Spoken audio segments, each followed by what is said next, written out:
Welcome back. In today's video, I'm going to talk about where that sense of unworth comes from, what it teaches us about ourselves, and finally, how do we turn that around? How do we develop that worth that we all crave and deserve? Now, to do that, I'm going to have to be in full disclosure here. This process I'm going to lay out, I really stole from Dr. Gabor Maté. He and I are kindred spirits. I talk about all of these things, but in a different way. And when I listen to him talk, I'm like, God, I wish I'd have thought about laying it out that way. It's just beautiful and elegant. So if you've never heard of Dr. Gabor Maté, I urge you, go become an expert in his stuff. He's just beautiful and elegant with everything he does. So while I've talked about all of these concepts, I'm going to use his model because ultimately, whether it's me or somebody else, what matters is you get great information. And so I'm going to share that with you. Now, before I get started, I'm going to read a quote. This is from a teacher that he follows that has meant the world to him. And I'm going to start with it because I want it as a frame of reference before we get through anything else, because it'll help you absorb kind of the depth of what I'm about to discuss and make it more palatable and help you resonate more deeply with it and actually put it into place in your own life. This is a quote from A.H. Almaas, who he considers one of his greatest teachers. And the quote goes like this: "Your conflicts, all the difficult things, the problematic situations in your life are not chance or haphazard. They are actually yours. They are specifically yours, designed specifically for you by a part of you that loves you more than anything else. That part of you that loves you more than anything else has created roadblocks to lead you to yourself. You're not going to go in the right direction unless there is something pricking you on the side saying, look here, look this way. That part of you loves you so much that it doesn't want you to lose the chance. It will go to extreme measures to wake you up. It will make you suffer greatly if you don't listen. What else can it do? That's its purpose." See, that ties in with my whole belief that any problem in our life, we've set it up, we've created it, and there's proof of that. Any so-called bad situation is a gift, but he just says that so much more beautifully than I do. So now that we have that as a frame of reference, that we've brought all this into our life to teach us about ourselves, here we're going to start off with the 5 questions that will help us discover where this unworthiness comes from. And the first question is, think back to a recent time where you were upset with someone. Number 2, what was your emotional reaction at their behavior? Number 3, what does it mean that this other person wasn't willing to do those things? Number 4, are there possible alternative reasons as to why they wouldn't do them? And number 5, what does this teach us about ourselves? Now, to illustrate these 5 questions, I'm going to bring up a story from my life. I think that's the easiest way to do it. And the story that popped into my mind that would fit this model, every story does, but would really resonate with you, is from my second marriage. I talk about this in my book. We were going through some difficult times, and my ex-wife had started a business in Seattle, and she developed an emotional affair with her business partner. And so I made a request that we go talk to it about it with our counselor, and as I laid it out, my thoughts and feelings, and I made the request, look, I need this to end. This has to stop. And she said, well, this is your issue. You have to get over this. This is codependence, and you're trying to control me. And I'll do it for 6 months, but if you're still struggling with it, that's on you. Well, what was my emotional reaction? Rejection, hurt, anger, frustration, felt invisible, abandoned, neglected, unheard, unseen, every imaginable reaction we could have, all right? Question number 3, what does it mean that they didn't do these things for me? Well, what it meant to me was I was unlovable. I was unworthy. That if this person really cared, if I really mattered, they would change. They would be different for me. Now, number 4, are there other possible reasons that she decided to respond that way? Besides me being unworthy and unlovable? Well, of course there are. She had her own needs and wants. She had spent her life in childhood in poverty. This was an opportunity for her to get everything she wanted. What are other possible alternatives? She was seeing that her morals and values had changed, that maybe she wanted to move in a different direction. Do you see? I could go on and on with all these other possible alternatives, and not a single one of them has anything to do with me. See, that's what happens, whether it's a friend who doesn't show up on time for dinner, or a child who doesn't come over and say, "I love you, Mom." Whatever it may be, a relationship where there's an affair or an addiction or something that's always more important than us. The reasons that they're doing it almost always have absolutely nothing to do with us.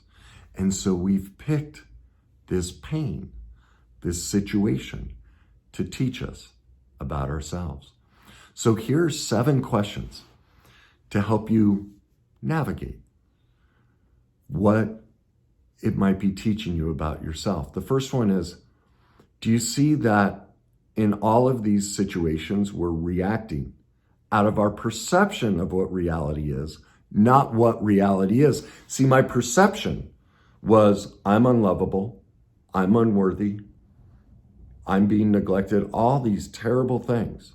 But the reality was, my ex-wife was correct. I was being codependent. I was controlling and saying, you need to be what I want. Otherwise, I can't love you. Also, the reality is she was just pursuing her own morals and values, needs and wants, negotiables and non-negotiables. She gets to do that. She was meeting her own needs. My perception of the reality was completely wrong. And it was all based on what? My sense of feeling no worth. That's number 1.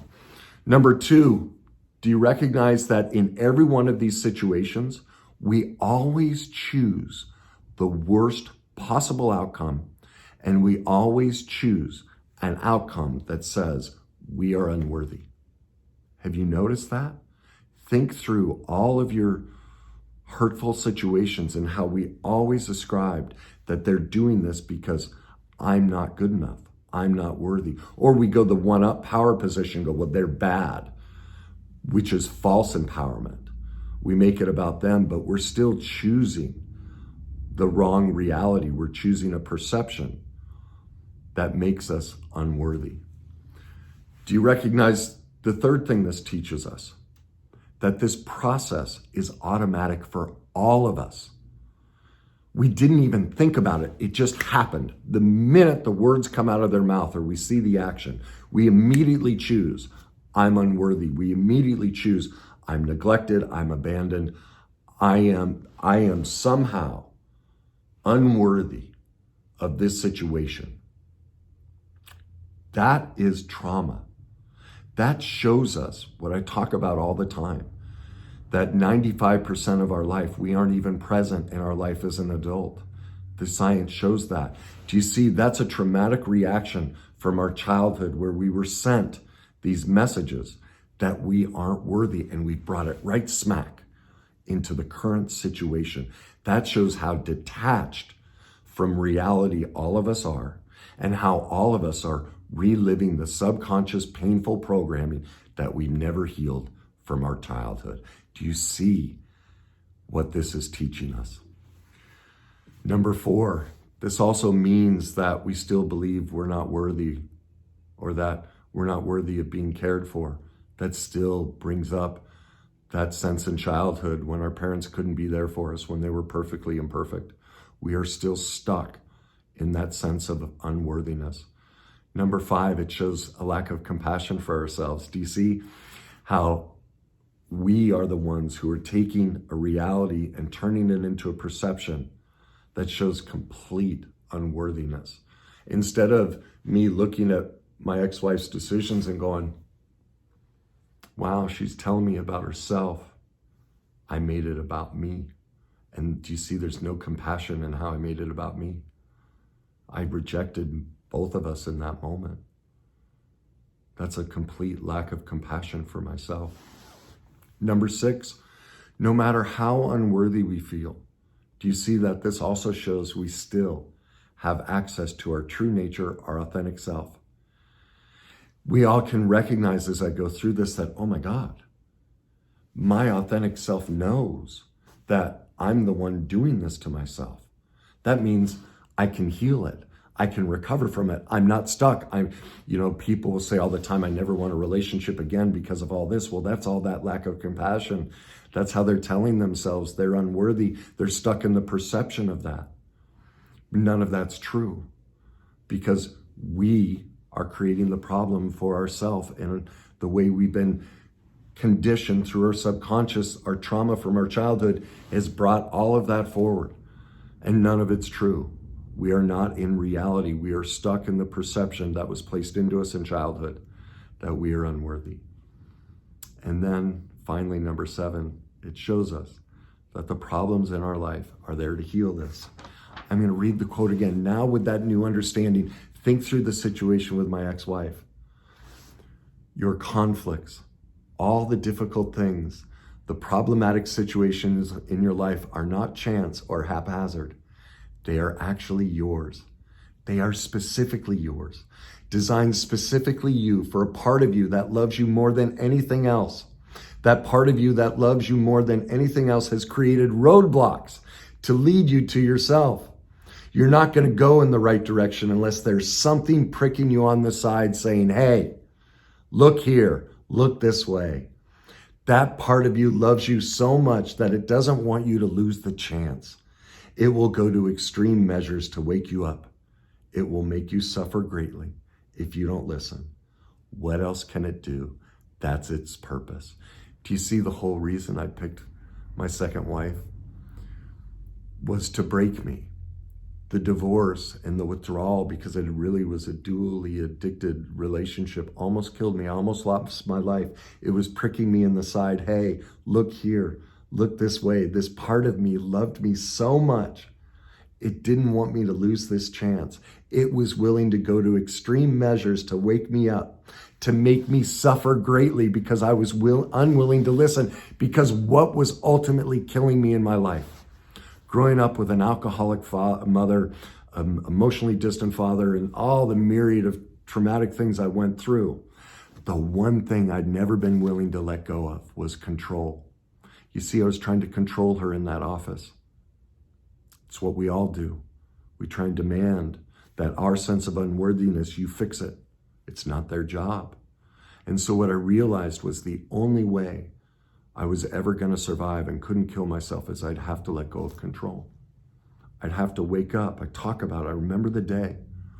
I knew I had to wake up the next day, letting go and not knowing what was going to happen. I remember walking down that hallway going, tomorrow, I'll be a different person. Tonight is the death of me. And I woke up that next day and I walked out of my bedroom and I stood there at the entrance to my family and dining room. I just started to cry. I'm like, what am I supposed to do? Because I was always like, I got to do this. I got to do that. I got always trying to make it happen. I finally had to sit in the I don't know. And I stood there just crying, tears pouring down, going, what am I going to do? And for the first time in my life, my brain was quiet, nothing, no thoughts, just tears. I sat there for 3 to 5 minutes, and then eventually I heard a voice say, go sit on the couch. So I did. And after crying there for a while, I heard, walk to the gym. And I did. And I just kept following that voice. I let it come. I gave up control. I gave up the power. Now, do I still shame myself? Do I still look? Just the other day, I tried to set up dinner with a buddy of mine. He didn't get back to me for several days, and I went right into this. He doesn't love me. He doesn't care about me. Man, I got to pick better friends. I went, oh, and then I paused, and I'm like, oh, wait a minute. What's another possible alternative? Well, his business is going great. He's busy as heck. He has stuff with his wife's father dying. Like, there's so much going on in his life. It had nothing to do with me. And there I was choosing the victim position, having a lack of compassion for myself. See, the journey never ends, ever. We don't want it to end. Just like this, me asking my friend out to dinner and him not responding was the prick in the side to say, Kenny, have some compassion. Look, when are you just gonna love yourself? When are you just gonna accept that you're perfectly imperfect and you're okay?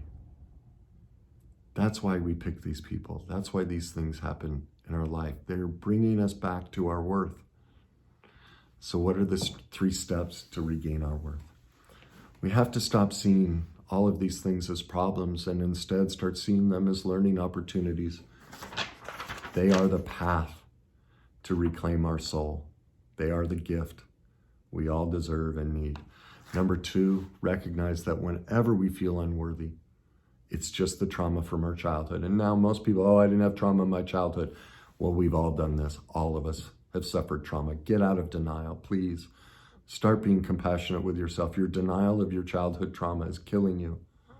It's not loving to you or your parents or anyone else. It robs you of that love for yourself and feeling of self-worth because it's all trapped back there. It's all trapped behind that pain. And number 3, make a choice to learn how to heal our childhood pain and change those subconscious messages that are replaying, that in every one of these situations, we turn it and victimize ourselves and make ourselves the problem and unworthy when none of it is ever, ever true. It's just a perception based on unhealed trauma that was placed into us. But we can all access our authentic self. We don't have to carry that anymore.